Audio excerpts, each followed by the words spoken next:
কাজে যায় না, ওরে মারানোর লেগে বইয়ে বলছে দিছে। যে কাজের থেকে আসছে সাইকেল দিয়া, ইটালি সাইকেল চার্জ দিতে হয়, ওই যে স্কুটার দিয়ে আসে, ওই স্কুটার ওর বাসার নিচে হলো গ্যারেজ, ওই গ্যারেজে চার্জ দিতে গেছে, উঠতে হয়ে ওটা চার্জ দিতে নিয়ে সর পিছন দেওয়া ছুরি মেরে আর এসে নয়নে থাকে একবার।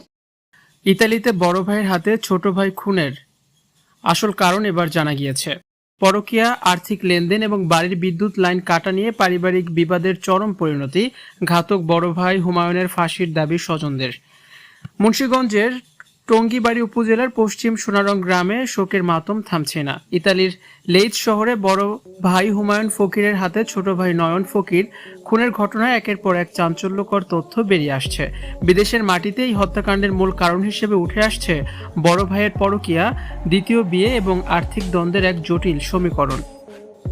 ঘাতক হুমায়ুন ফকিরের প্রথম স্ত্রী আমেনা আফরিন থাকলেও তিনি তায়েবা, যিনি সম্পর্কে চাচাতো বোন, তার সঙ্গে দীর্ঘদিনের পরকীয়ার সম্পর্কে লিপ্ত ছিলেন। 3 বছর আগে টেলিফোনে আমেনাকে বিয়ে করলেও হুমায়ুন 2 বছর আগে ছুটিতে দেশে এসে গোপনে তায়েবাকে বিয়ে করেন। এই দ্বিতীয় বিয়েটি হুমায়ুনের মা বাবা এবং পরিবার মেনে নেয়নি, যা নিয়ে পরিবারের মধ্যে দীর্ঘদিন ধরে কলহ চলছে। হুমায়ুনের দ্বিতীয় স্ত্রী তায়েবাকে বাড়িতে তোলার খবর শুনে তার বাবা দেলোয়ার হোসেন ক্ষিপ্ত হয়ে ওই ঘরের বিদ্যুৎ সংযোগ বিচ্ছিন্ন করে দেন। নিজের মা বাবা ও ছোট ভাই নয়নের উপর এ কারণে চরম ক্ষুব্ধ ছিলেন হুমায়ুন। জানা যায় প্রথম স্ত্রীকে তাড়িয়ে দেওয়ার জন্য 5 লাখ টাকার বিনিময়ে একটি সমঝোতাও করেছিলেন তিনি। হুমায়ুন ছোট ভাই নয়নকে 13 লাখ টাকা খরচ করে ইতালি নিলেও নয়ন তাকে বিভিন্ন সময় 20 লাখ টাকা ফেরত দিয়েছেন।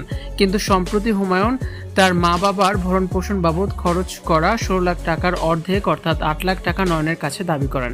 নয়ন সেই টাকা দিতে রাজি হওয়া সত্ত্বেও হুমায়ুন পরিকল্পিতভাবে এই হত্যাকাণ্ড ঘটান বলে পরিবার অভিযোগ করেছে।